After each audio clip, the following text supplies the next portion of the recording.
agree with what the person in the video said, and the reality is that the execution laws for apostasy are social constructions, legal constructions that formulated around a century or so after the passing of the Prophet, peace be upon him. I agree with what the person in the video said, and the reality is that the execution laws for apostasy are social constructions, legal constructions that formulated around a century or so after the passing of the Prophet, peace be upon him. And these constructions can change according to the reality of the masalih, or the benefits for the people. And here, I think in this age, we can no longer force people to believe by threatening them with death.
والعلماء ذكروا أن من سب الله وسب رسوله يجب أن يقام عليه الحد، حد الردة حتى لو تاب.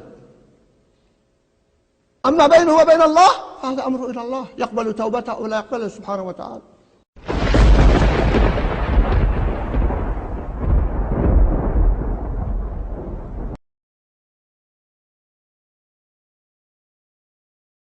Now, I studied in one of the oldest universities in the Muslim world. Next is Morocco, and then in Qom, Iran. You have three of these really old institutions. And there was a debate that took place, at least in my institution, amongst four of the important schools of Islamic law out of the 5 or 6. And the debate was, why are we allowed to fight? And this happened in the classical period, not in the contemporary period. In case someone says, oh, this is an apologetic, stance, this guy's trying to, pull the wool over our shoulders or whatever,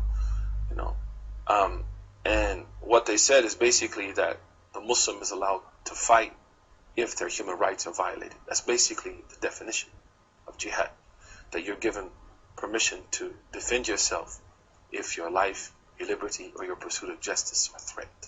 Right? Now, I don't really see how that differs with anything that you find in any other society.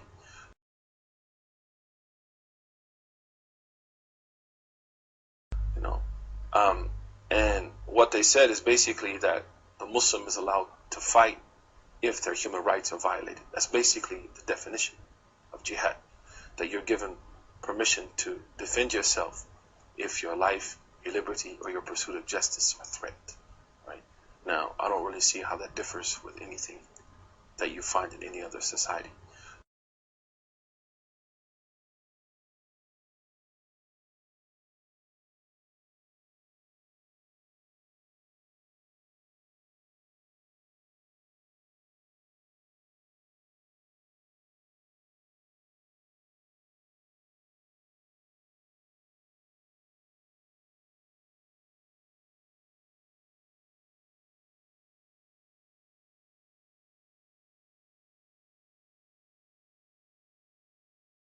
وقاتلوهم حتى لا تكون فتنة ويكون الدين كله لله فإن انتهوا فإن الله بما يعملون بصير. The technical meaning of jihad among the scholars of Aqidah, the scholars of fiqh, the scholars of hadith, is also fighting fi sabilillah. If we look at some of the statements of the fuqaha in Hanafi, in Al-Inayah, Sharh Al-Hidayah, it says that jihad is calling towards the true religion and fighting with one's soul and wealth against those who reject it. Al-Shirazi in Al-Muhadhab, which is a Shafi'i book, very brief. Jihad is fighting. Al-Jihad huwa al-Qital. Full stop. In a Maliki book, Mawahib al-Jalil fi Sharh Mukhtasar Khalil, it says, Jihad is a Muslim waging war against a non-Muslim who has no peace agreement with the Muslims, and the fighting is for the sake of the word of Allah to prevail. Jihad is also fighting the non-Muslim who attacks Muslim territory, and it is also the Muslims attacking the non-Muslims in their land. So this is the definition in Mawahib al-Jalil fi Sharh Mukhtasar Khalil, which is a Maliki book.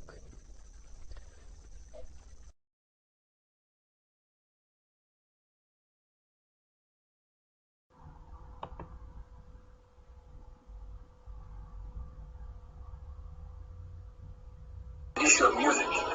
The issue of music, although I've read a number of places on the internet, intended that it is not a contentious issue. Indeed, it is a very contentious issue amongst the scholars. I refer my brothers and sisters to the Encyclopedia of Fiqh produced by the government of Kuwait, which now has reached over 60, I believe, or 70 volumes. Under the chapter on music, you'll find 24 issues surrounding music itself. A very long discussion. And they begin that discussion by saying, first and foremost, that there were scholars who considered music absolutely forbidden. There were those scholars who considered music permissible. There were those scholars who differed on the permissibility of music based on how much someone listens to music. Thus, dear brothers and sisters, this is indeed a contentious issue amongst the scholars. Perhaps somebody's saying it's better to avoid the contentious issues. We can respect that. If somebody does not want to involve themselves in such a project because they want to stay away from contentious issues, there's no problem. But there is a principle in usul that says you should not make inkar or forbid others who participate in such actions with your hands. Meaning you should not implement your opinion, your scholarly opinion that you follow on those who engage in another scholarly opinion. That being said, an issue of maturity in discourse in the United States, particularly for us, is that we need to reach the people. My first sheikh, my first teacher was Chuck D and Rakim and KRS-One. It was through music that I was guided to Islam. There are a large number of people out there who are waiting to hear the message of Islam. We have to reach them. Sheikh Uthman Danfodio used music to spread Islam. Islam was spread in Pakistan and India primarily through the usage of music.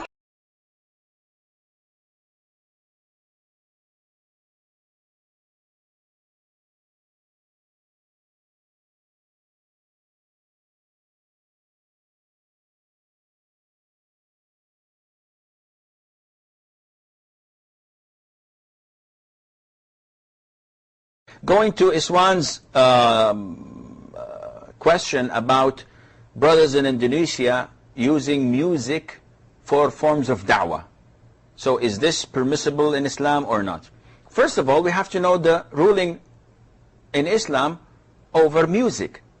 Now, why would someone say music is haram?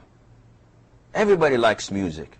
Everybody enjoys music. Everybody enjoys singing and dancing and being cheerful. So why would someone say it's haram? It's very simple. To know the ruling over something, we have to go back to the Quran and Muslim. We are Muslims. We have to go back to the Quran and to the Sunnah. Do we get our religion from out of the Quran and Sunnah? No. Do we have any a wali or any someone Mahdi or this or that who would answer to us other than what the Quran and Sunnah? Definitely not. But before continuing this, answering Iswan's question, and we will conclude this inshallah. I think we lost Yahya. Going back to Iswan's question, as a Muslim Iswan that talk about music and singing in general, we will not go into that because people say it can mean this and it can mean that. But if you go to the Sunnah, the most authentic book for Muslims, any Muslim Sunni, you would ask him, you would say Sahih al-Bukhari. This is the most authentic book on earth after the Quran. And in Sahih al-Bukhari, the Prophet ﷺ tells us that there will be people of my ummah making haram things halal. And they would make adultery, fornication. They would make silk. They would make consuming intoxicants, khamr. And music instruments halal. 4 things. The Prophet ﷺ told us that there will come people who would make these haram things halal. So the Prophet is the one who told us that music is haram. And the evidence behind it is overwhelming. Ya akhi, let's assume that there is no Quran on this topic and there is no hadith on this topic. What's the ruling on music? We go to our 4 great Imams, great schools of thought. We find that the consensus of the school of thought of Abu Hanifa, of Al-Imam Malik ibn Anas, Al-Imam Muhammad ibn Idris al-Shafi'i, Al-Imam Ahmad ibn Muhammad ibn Hanbal, the 4 schools of thought, and you definitely, and the people of Indonesia, are one of them. You have to follow one of them. They all say that music is haram. The consensus of the scholars. So, do I follow the Quran? Do I follow the Sunnah? Do I follow the 4 schools of thought? The 4 schools of thought? Or do I follow some Tom, Dick and Harry who say that it's permissible for a sheikh, a respectable sheikh, to swing right and left and sing songs and maybe dance and chant for the sake of da'wah? And tomorrow, maybe they'll say it's permissible for the sake of da'wah to go to a discotheque and dance with women and maybe call them for dinner for the sake of da'wah. What else? What kind of da'wah is this? Da'wah to another religion? Islam is so simple and pure. Islam is your connection with Allah Azza wa Jal. It cannot be misled. You cannot mislead people and misguide people through what only the sheikh says. Simon says music is halal.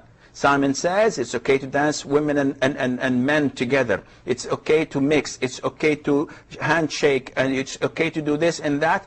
And everything goes against Islam. What else is Islam? That is why we have to be careful of those who claim to be scholars or to be students of knowledge, who divert people from following the Quran and Sunnah and ask people to only follow themselves.